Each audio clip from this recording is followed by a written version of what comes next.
So this is a rare opportunity to hear from three of the most important people in Washington, D.C., who run three of our most important cultural organizations. And I don't recall the three of them being on a panel like this before. Maybe they have been, but have you been together on a panel like this? Separately. Yes, but all three, so this okay. is our first time with all of our new roles. All right, so let me give them an introduction, which they don't need, but having spent some time with them, I do know their backgrounds a bit. So on my immediate left is Carla Hayden.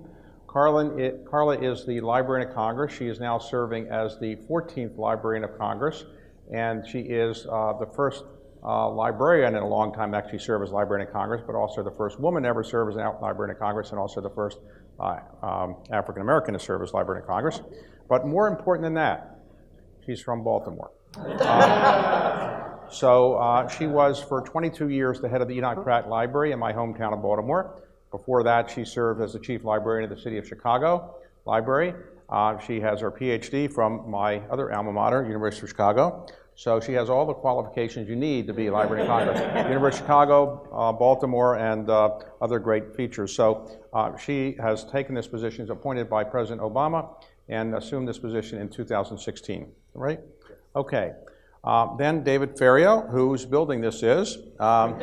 David is, of course, the Archivist of the United States. He's the 10th Archivist of the United States, and he assumed this position in 2006. Is that right?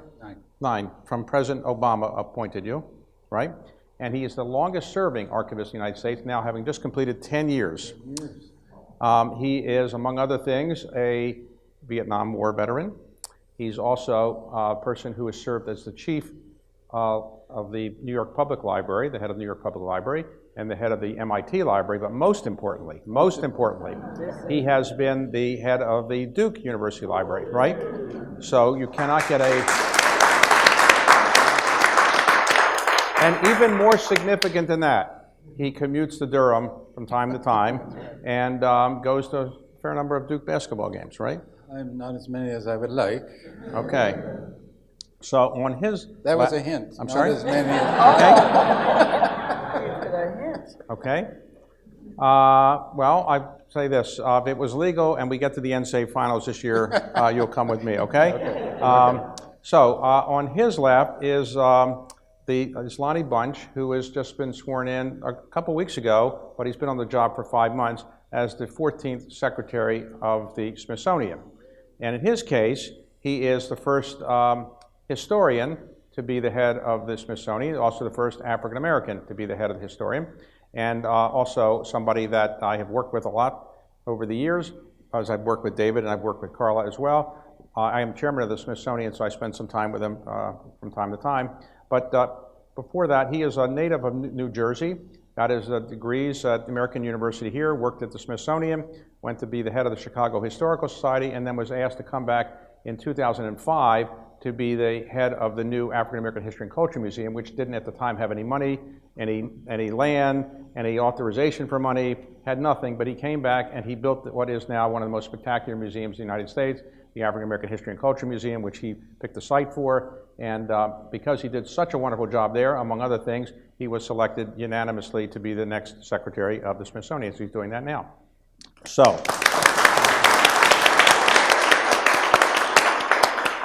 why don't we just start by, Carla, what actually is the Library of Congress? Because does Congress really have anything to do with it, or is it really for other people? And who gets to use it? Can you take a book out and if you don't bring your book back on time, do you get to pay a fine, or how does that work? Or have a hearing. Or a hearing, okay. Well, we truly are the Library of Congress. We were started in 1800 with about 600 books in the Capitol. And over time, it has grown into the world's largest library. And there are about 400 staff members. There are economists and analysts and embedded librarians. I love that term. Embedded librarians, policy issues, that are the research arm for Congress. So you have that. And then you have librarians and curators and people who take care of collections that range from the largest collection of comic books, the largest collection of Bibles, collecting in 470 languages, and the general public can use those materials. Okay, so But you can't take them out. can't take them out. No. It's Now- a reference library. It's a Okay, research library. so can anybody go to the Library of Congress and use the facilities? Anybody? Yes, and you can have a reader's card when you're 16 years old. Okay. So you can walk in and you can do that. Okay, now you're in, how many buildings in Washington? You have 3 buildings, the Thomas Jefferson Building. When the Library of Congress grew from those 600 books in 1800 to this wonderful photograph that we have, and the archives has it too. You'll hear there's going to be a lot of synergy No. between Okay. the archives and all synergy. that. Yeah. Yes, synergy. Synergy, Not I'm jealous. competition, not competition. There's a photograph of books lining the halls of Congress because the library had just grown so. And so in 1897, the Thomas Jefferson Building, the first federal building to have electricity, opened right behind the Capitol. And then they outgrew that, and in 1938, the John Adams Building, right by the Folger Library, was built. And then they outgrew that. And now there's the Madison Building, right. 1980, and the David Packard Center for Motion Picture and Sound Recordings, 45 acres in Culpeper, Virginia, 6 storage units in Fort Meade, Maryland, and 6 libraries in 6 countries. Okay. Little small. So why did they name it after Thomas Jefferson? I mean, he has a lot of stuff named after him. Why does he deserve that? Well, there was a great unpleasantness in 1812 in this city. And in 1814, the British really got unpleasant, and they started a fire in the Capitol around that time with the books from the Library of Congress. There's a fireplace, you can still see the scorch marks. Thomas Jefferson had retired by then to Monticello, and he had the largest personal library in the country, the most comprehensive, about 6,000 volumes in every subject. And so he offered them to. He offered it, yes, he was broke, he needed the money, but he sold it, right? Well, that, Sold and it. he had a wonderful wine collection too, but he didn't sell that. Okay. So So David, the books, he thought he can always buy more books. David, our country started the government in, let's say, the late 1700s. If having an archives is such an important thing, how come they didn't get around to having it until, let's say, 1930 or so? Why didn't they, what were they doing before with all the records? I think it's a good example of how our government moves. Okay? There was acknowledgement from the very beginning that we should be doing something with the records. Thomas Jefferson, writing from Paris in 1769, makes that case. And it wasn't until Franklin Roosevelt became president that he signed the legislation that created the National Archives. Before that, the records were stored in attics and basements all over town and subject to fire and theft and flood. And you heard about the War of 1812. Well, in 1814, a clerk in the State Department realized that the Charters of Freedom were at risk. And the night before the fire, he rolled them up, stuffed them into linen sacks, commandeered a wagon on the street, and took them into the hills of Virginia, which is the only reason that the charters sit in the rotunda today. Now, the Declaration of Independence and the Constitution, the Bill of Rights, the great rotunda here was built to house them. Here we go. But Yeah, this from is, 1921 till about 1952, they were in the possession of the Librarian of Congress. Why didn't they move down here until 1952? Because of the Librarian of Congress. He refused to give them up. That's right. And you found a wonderful letter, though. But eventually, Harry Truman had to send a tank up, and they brought him down. Is that right? Many tanks. Many tanks. And their she's photos. She's still sore about that. Okay. And their photographs of the tanks go right to the steps of that Jefferson Building there to get the Declaration and Seize all of it. that. Seize the Declaration and bring So, it here to its rightful home. Now, I should have asked, how were you appointed? You're appointed by The president. and right. you have indefinite term, is that right? That's right. Okay. And Carla, you're appointed, even though they're called the Librarian of Congress, you're appointed by the president. Right. Okay. And confirmed by Congress. Confirmed by Congress, and you are confirmed by Congress as well. So Lonnie, you're different. The President of the United States doesn't appoint you, right? I think that's true. Right. So the Smithsonian is a self-perpetuating organization, and where did the name come from, and where did the money initially come from? Well, the Smithsonian, it's almost surprising that it's here. A British scientist was in love with America and thought, how do I celebrate the independence of that wonderful country? And he decided that he, on his deathbed, he would leave money to this museum, to this institution for the increase and diffusion of knowledge, but he initially left the money to his nephew. And if the nephew had children or survived, the money would have never gotten to the Smithsonian. The nephew conveniently died, and as a result of that, the Smithsonian was sent this money, and the US government wasn't sure how to handle it. Should they accept it? What does this mean? What does it mean to have an institution for the increase and diffusion of knowledge? It took the Smithsonian years to figure out how to do it. In fact, the Smithsonian took the original money and basically used it in ways that they lost it when there was one of the periodic economic busts, so there was no money. Finally, years later, Congress passed money to create the Smithsonian, and it's been here now for 173 years. So how many museums do you actually have? We have 19 museums, 21 libraries, 7 research centers, 3 telescopes, and the National Zoo. And a partridge and a pear tree, right? That's right. So the original building that was built on the mall is what's now called as the castle. That was opened in the 1840s or something? Yep. Mm-hmm. And at that point, it was the tallest building in Washington? Right, the Capitol was the tallest building in Washington, so much so that during the Civil War, Union soldiers went to the top to spy on the Confederacy. It was also the place where the Union practiced its ballooning. So it really was that important in terms of its presence on the National Mall. And it was the place that also had, in the 19th century, it had the largest auditorium in Washington, seated 1,500 people. It was a center of education and learning when the rest of the city was just mud. So today, what museum of the 19 you have is the one that's most visited?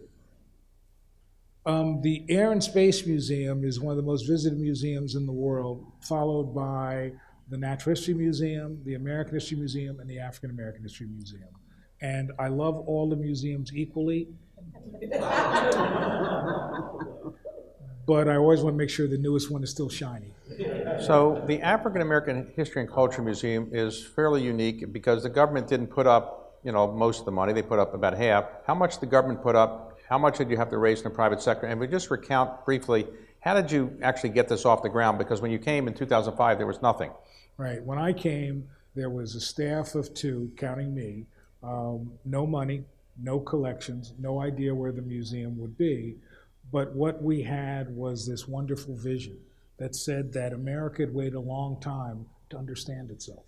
And to understand itself, it needed to understand the African American experience. And so we used that to get people excited. But the reality is, this was a real hard struggle because 50% of the money had to be raised privately and 50% from Congress, but there was no guarantee you'd get the money from Congress. So every year you had to sort of go and figure out, do you get money for the building? Do you get money for staff? And then we were able to ultimately raise over about $650 million, of which almost $400 million came from the private sector. And so it really was this amazing opportunity where public-private partnership not only worked, but flourished. So when you started, you had no artifacts. You went around, you got a lot of artifacts, 35,000 or something like that now. But of all the artifacts you have on display, 3,000 or 4,000, you have the Emancipation Proclamation, you've got the 13th Amendment, you've got Harriet Tubman Shaw, you've got Nat Turner's Bible. What is the most popular single thing in that museum? So as a historian, I thought it would be very important that the seriousness of history would come through. The artifact that everybody loves is Chuck Berry's Candy Apple Red Cadillac. Now, the story of how we got this is it tells you how little I know. So that I wanted Chuck Berry, the great early musician in the 50s, I wanted the guitar he wrote some of those early songs on. So I called him and said, I like the guitar. And he said, I'll give you the guitar if you take my car. And I'm like, I do not want this car. But my staff said, oh no, it's really important, take the car. So I said, all right, fine, we'll take the car. I sent out this young man to actually go and get Chuck Berry to sign the deed of gift and mail everything back. He goes there, and the next day he calls me that Chuck Berry is angry. He's screaming. He's saying, he doesn't trust you. He doesn't trust you. And I get on the phone, I said, Mr. Berry, because he was Chuck until he didn't trust me. Now he's Mr. Berry. I said to him, could you explain to me why you're upset? He said, I just found out you work for the federal government. And so I said, well, what do I have to do to get you to trust me? He said, have your guy eat lunch with me. So I said to young Kevin, whatever he serves, eat it. I don't care. Chuck Berry brought out 25 ice cream sandwiches. When Kevin ate the 13th, he signed a deed of gift, and that's how we got it. So now, if you want to learn more about the creation of this museum, there's a compelling book that Lonnie has written, which is entitled A Fool's Errand, Building the National Museum in the Time of Bush, Obama, and Trump. Okay, so I highly recommend it. And David, now every single document, every single piece of paper in the federal government every day that's created, does that come to the archives, or what do you actually get here? Thank God it does not. Every executive branch agency has a record schedule that's created with my records appraisal staff that kind of describes, just like Duke has a records management program that describes what kind of records are created, how long they need to be retained in the agency for business purposes, and at the same time, the top 2 to 3% of the most important records are identified in the record schedules, and it's that 2 to 3% that comes to us. So the papers that are created by a president of the United States, why don't you just keep them all in right here? Why do you need to have all these presidential libraries around the country? The theory was, and this started with Franklin Roosevelt, that it was important for the library to be out where he came from, so that you get a sense not only of the president when you're visiting these places, but what his environment was like. And that has been the case throughout the reign of the presidential libraries. Now, of all the presidential libraries, the most attended, the most visitors, is that, which one is that? Reagan. Reagan. And that's because He's got the Air Force One. Right. Yes. And the least attended is the, We don't talk about it. well, there's one. Herbert Hoover in West Branch, Iowa, in the middle of a cornfield. But I recommend, if you're ever there. I've been there. Have you been? You know, So, never again. Visit. Now, Barack Obama is building his eventually, I think, if it ever gets approved and so forth, in Chicago. But I read that there's not going to be any papers there. So how can you have a library with no papers? Well, there are no papers to put there because 95% of his records were born digital. Okay. So this is going to be our very first electronic presidential library. And what about if a president were to tweet, would that go in a library at some point? Perhaps. A tweet, that's interesting. What is that? You record President all- you have all Obama the- was the first president to tweet, so we have 8 years of Twitter feeds from President Obama. So that will be part of the new presidential library. Okay, so at the Library of Congress, among other things that you do is you've started the National Book Festival. Oh. Describe what that actually is and why it's a good thing. And you should know that David has been very supportive of that. Well, that's not the reason I asked, but you can go ahead. But no, he has, because we're going to get to your library story Okay, in all right. Baltimore. 200,000 people come to hear over 150 authors, children's authors, David McCullough, Doris Kearns Goodwin, Annette Gordon Reed, on one day in Washington, D.C. And Laura Bush, First Lady Laura Bush, started the Texas Book Festival when she was the First Lady of Texas. And when she became First Lady of the United States, she said, we need a National Book Festival. And my predecessor, Dr. Billington, said, yes, we do. And they got the support, and it's going to be in its 20th year. And it's free and open to the public. And you had, and last year, one of the hit authors was Ruth Bader Ginsburg. Right. And she was wonderful. So the library focuses on books, and you have maps, and you have comic books, you have everything. Anybody that writes a book, do they have to give you a copy or something like that? There, in 1870, and it's really fun when you're talking about these historic institutions, you get your centuries, decades. 1870, the Library of Congress became the administrative operation for the U.S. Copyright Office. It was in the Smithsonian before that, but it's the official. And part of registering for copyright, if you create something right now, you automatically have copyright. You don't have to register. You only have to register for copyright if you want to be able to pursue something in the legal system. That's how you can that. And part of registration is to submit 2 copies of whatever you are registered. People may not realize you can register wallpaper, you can register video games, all of these things. And so the Library of Congress, each working day, selects about 15 to 20,000 items from those deposits.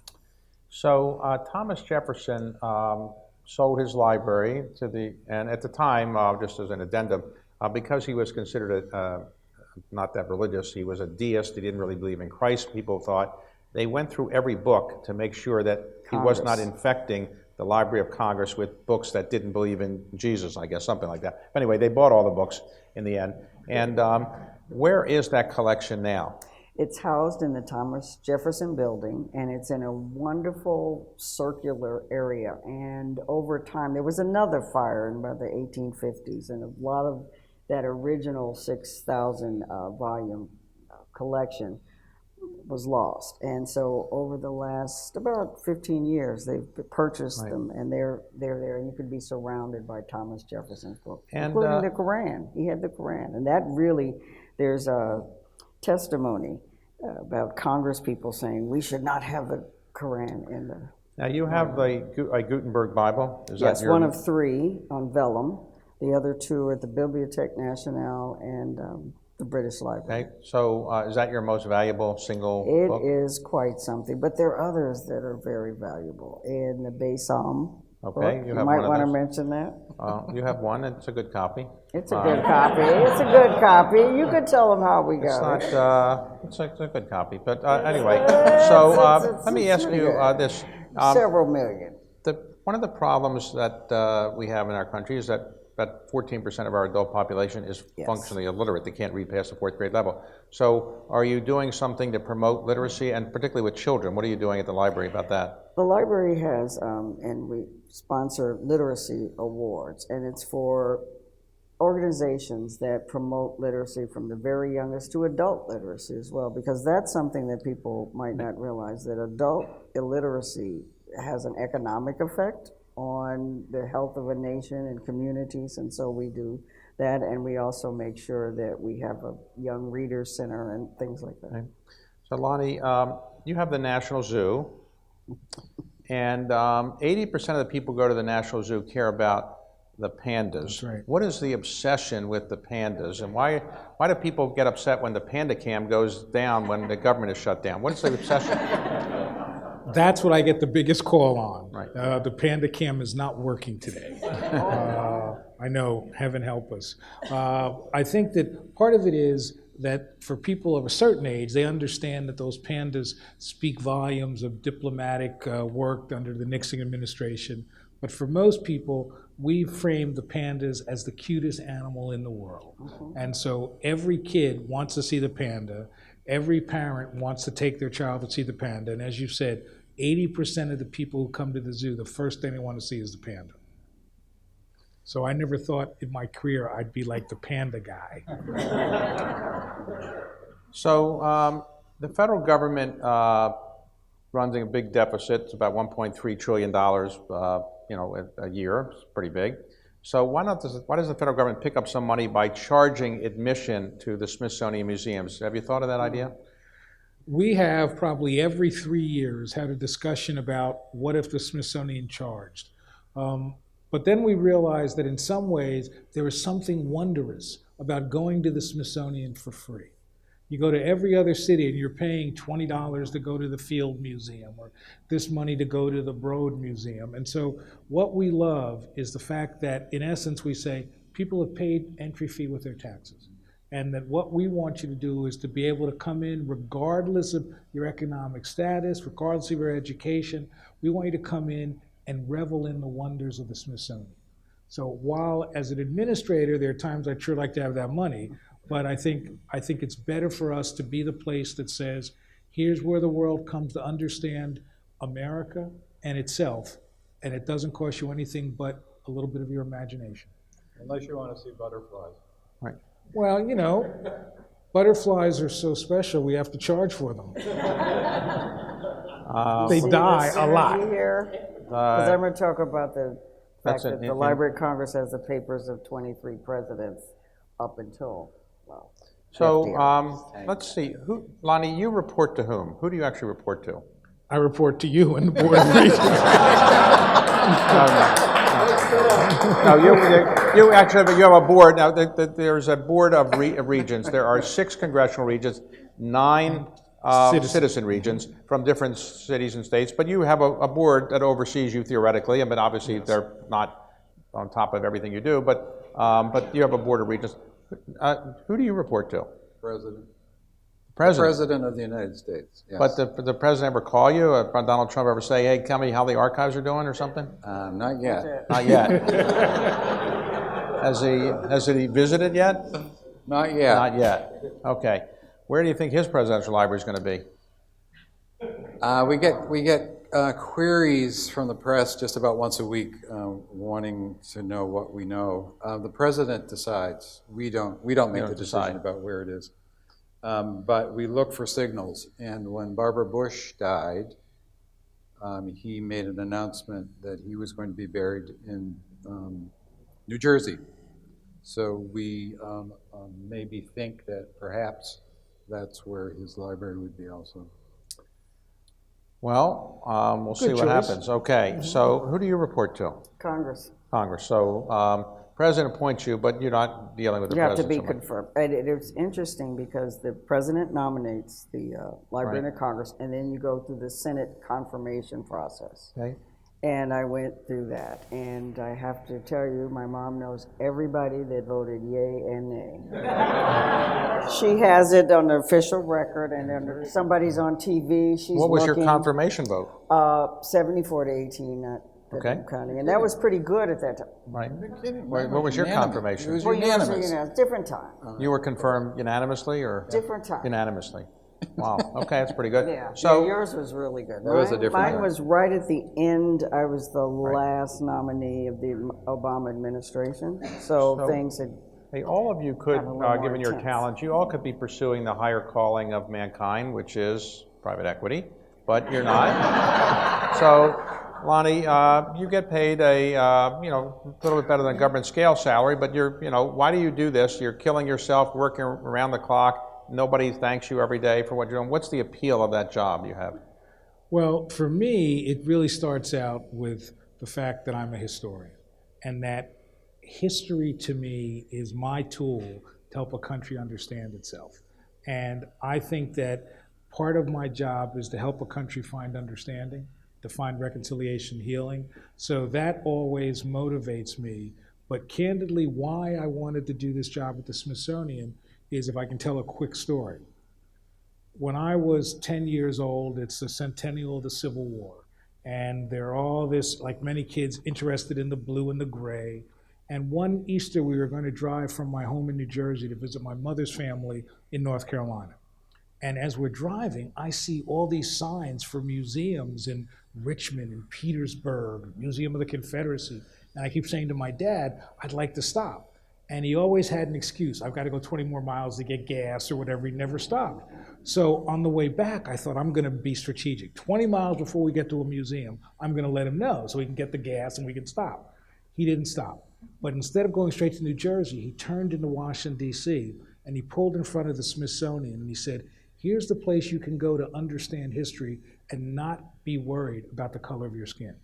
So for me, the Smithsonian was always that place of fairness, of possibility, that helped the kid understand himself when other places would not. So for me, this is about giving back to the institution that helped me believe in an America that often didn't believe in me.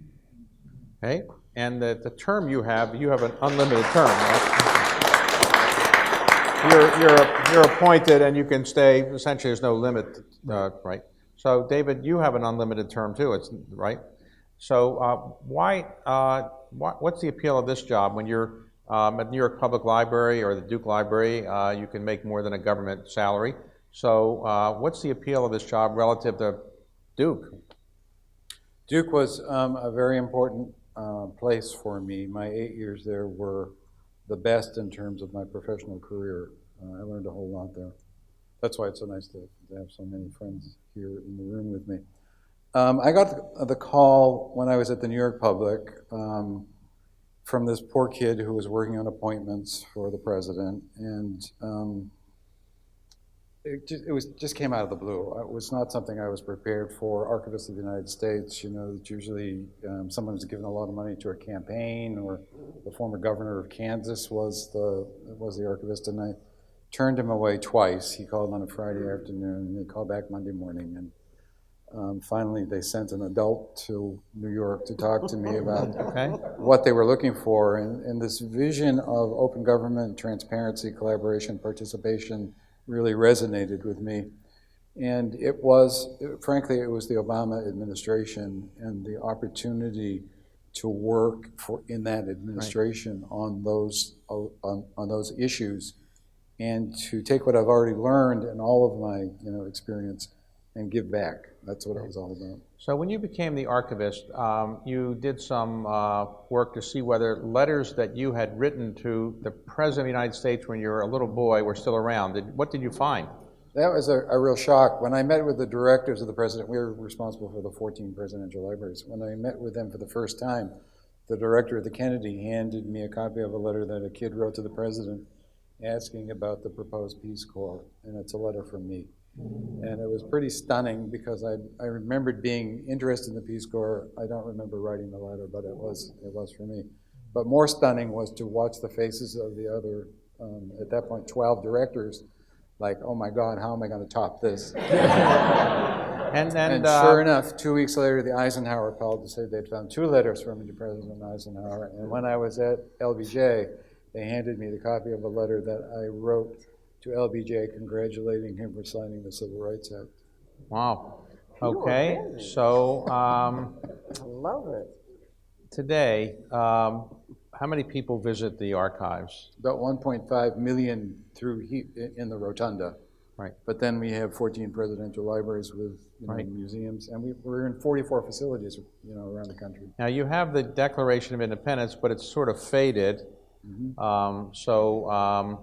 And you have the Constitution in some reasonable shape, but there's a rumor that if a nuclear bomb goes off, they go underground so that they are preserved forever. Can you confirm that? I can't confirm that. You can't confirm that. Okay. All right. I signed on the first day on the job. I signed a non-disclosure statement. We don't talk about security. Oh, okay. Okay. So, but National Treasure is not right. There you go. Yeah, we're in the second movie. Carla, do members of Congress actually use the Library of Congress? What Yes, do they do? What do they do? Well, I mentioned the Congressional Research Service. That's we call them the Special Forces. So the staff members, the members of Congress, any policy issue, they're serving them. But they also use them, can I plug a book? Okay. I'm gonna plug a book. Mr. Rubenstein has a new book. And it's based on one of the best things that the Library of Congress is doing to serve Congress, the Congress members personally. They are able to, we call it the Congressional Dialogues. And every month or so, we bring in a top-notch historian, Doris Kearns Goodwin, David McCullough, all these people, and they are able to, one, be together, no press, it's just the Congress people, and they listen to a historian being interviewed by Mr. Rubenstein. And they get to ask questions, and they get to be together. And it's a different atmosphere in the last, you might Now, want the to, theory of it was people don't know much about history so much anymore. We don't teach civics or history as much as we used to. You can graduate from any college in the United States without having taken an American history course these days. And you can be a history major in 80% of the colleges without having taken an American history course. On civics, we don't know much about it anymore. We don't teach it so much. And so, for example, if you're a naturalized citizen in this country, you have to take, after 5 years of residency, a citizenship test. 100 questions, you have to pass 60 of them. 91% of the people who take it today pass, 91%. The same test was recently given to native-born citizens in this country to see how they would do without studying. And the citizens of 49 out of 50 states failed. It was only in Vermont where the majority of citizens were able to pass the citizenship test that that naturalized citizens have to pass, which makes the point that we don't really know much about our history or civics. And the most amazing thing is 10% of college graduates now believe that Judge Judy is a member of the United States Supreme Court. So anyway, we came up with the Library of Congress. Jim Billington, Carla's predecessor, started initially. Now Carla has gone to every one we've had. And we bring about 250 members of Congress or their guests a night, maybe sometimes 300. And we go through a discussion of American history by interviewing the authors. And there's a book back there, I think, for everybody. And it's a book that has some of the interviews. And they're, it's not a book like Jill Lepore has written a 900-page book on American history. It's a great book. I've interviewed on it. That book is a more serious scholarly work. This is a summary of the interviews, but it's a light way to kind of go through some of the most important things that happen in our country's history. I'll just tell you one anecdote before we open it for questions for a moment or two. One of the people I wanted to have was not a historian, but it was John Roberts, the Chief Justice of the United States. And I thought, he doesn't really know members that well, and they don't know him because their jobs are not really to be working together. So I thought, if I could get to know him better, or get members to know him better, it'd be good. And he is actually the chancellor of the Smithsonian. Technically, he's over the chairman of the board. He's the person who presides, and he actually comes to the meetings, and he's pretty actively involved. So I know him pretty well, and I asked him if he would let me interview him, and he said yes. So I said at the beginning of the interview, Mr. Chief Justice, did you always want to be, as a little boy, Chief Justice of the United States? He said, well, no, that wasn't my ambition. Did you want to be a justice of any type on the court? Associate justice? No. Did you want to be a judge? No. Did you want to be a lawyer? No. Well, what did you want to be? I wanted to be a historian. That's all I cared about was American history. I loved American history. That's all I studied. My father said, John, there's no money in being a historian. You'll starve to death. You'll write books, and nobody will read them, and you won't be able to support your family, and you're not going to find it fulfilling. John said, I don't care. I just want to be a historian. So, sure enough, he went out to Harvard, and he majored in history. So he came back from the spring break after his sophomore year and got in a cab at Logan Airport, said to the cab driver, please take me to Cambridge. Are you a student at Harvard? Yes, I am. What are you majoring in? I'm majoring in history. The cab driver said, well, when I was a student at Harvard, that's what I majored in also.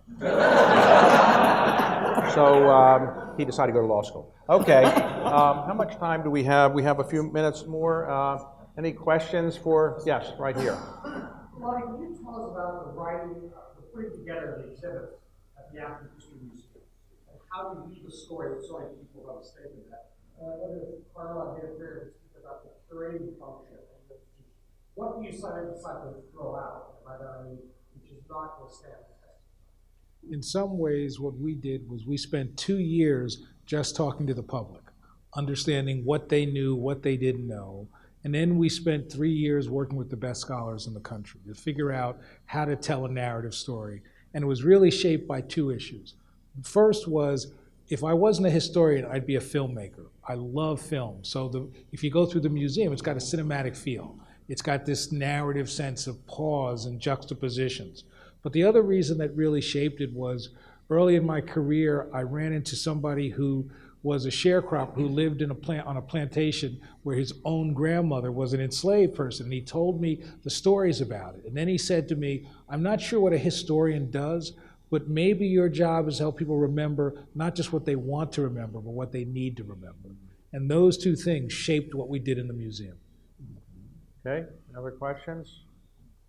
If not, oh yes, one more. Yeah, hi. So, Lonnie, I wanted to first of all say that the museum's fabulous. I first edited a David Rubenstein T’70 event, which I thought was great, but then my wife, a Dartmouth alum, had us, they had Dartmouth have a similar event at the headquarters and read there. So the museum is, I've been there every time, and I've been exhausted, and we have learned so much. Thank you. I want to ask you about something else. The 50th anniversary of Apollo 11 was a spectacular, fabulous event, meaningful to me personally for reasons I won't go into, but how did that come about? And do you envision the Smithsonian? I don't remember something like that in Washington, D.C.